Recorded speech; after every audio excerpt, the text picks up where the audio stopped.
హైదరాబాద్లో హెచ్ఐసిసిలో అమ్మ global federation కార్యక్రమంలో సీఎం రేవంత్ రెడ్డి గారు పాల్గొనడం జరిగింది.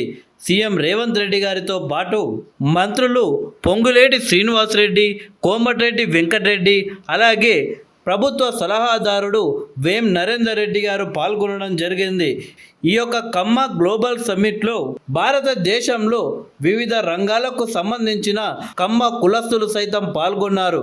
అయితే తమిళనాడుకు చెందిన ఎంపీ కళానిధి వీరస్వామి సైతం ఈ యొక్క కార్యక్రమంలో పాల్గొన్నారు. కమ్మ క్యాస్ట్ యొక్క గొప్పతనం తెలుపుతూ, అలాగే తెలంగాణ యొక్క గొప్పతనం తెలుపుతూ సీఎం రేవంత్ రెడ్డిపై సంచలన వ్యాఖ్యలు చేశారు కళానిధి వీరస్వామి గారు.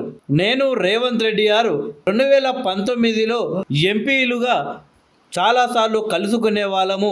అయితే ఎవరైనా తమిళనాడు నుండి ఎంపీలు కానీ ఇతర వ్యక్తులు కానీ వస్తే రేవంత్ రెడ్డికి పరిచయం చేసే క్రమంలో ఈయన తెలంగాణ నుండి ఎంపీ అని కానీ లేదా తెలంగాణ పిసిసి అధ్యక్షుడని కానీ నేను పరిచయం చేసేవాడిని కానే కాదు, ఈయన రాబోయే తెలంగాణ ముఖ్యమంత్రి అని పరిచయం చేసేవాడిని అని కళానిధి వీరస్వామి గారు చెప్పారు.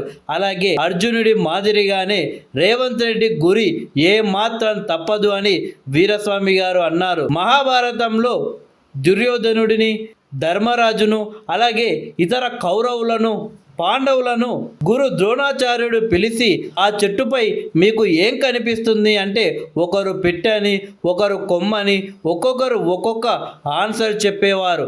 కానీ అర్జునుడు మాత్రం ఆ పిట్ట కన్నుగుడ్డు మాత్రమే కనిపిస్తుంది అని చెప్పాడు. ఆ మాదిరిగానే తెలంగాణ ముఖ్యమంత్రి రేవంత్ రెడ్డి గారు గత 10 సంవత్సరాలు చేస్తున్న పోరాటంలో ఆయనకు కనబడ్డది ఒక సీఎం కుర్చీ మాత్రమే. మిగిలిన ఎలాంటి అడ్డంకులు కానీ ఎలాంటి సమస్యలు కానీ ఆయనకు ఎదురైనా కానీ వాటి గురించి ఆలోచించకుండా ప్రభుత్వంపై పోరాడి బీఆర్ఎస్ గద్దె దించి ఆ ముఖ్యమంత్రి కుర్చీలో కూర్చున్నాడు సీఎం రేవంత్ రెడ్డి గారు అని కళానిధి వీరస్వామి గారు చెప్పుకోవచ్చారు. అలా అర్జునుడి మాదిరిగా సీఎం రేవంత్ రెడ్డికి కేవలం లక్ష్యం మాత్రమే కనిపిస్తుంది. ఆ లక్ష్యమే తెలంగాణ ముఖ్యమంత్రి కుర్చీ అని కళానిధి వీరస్వామి గారు చెప్పుకోవచ్చారు.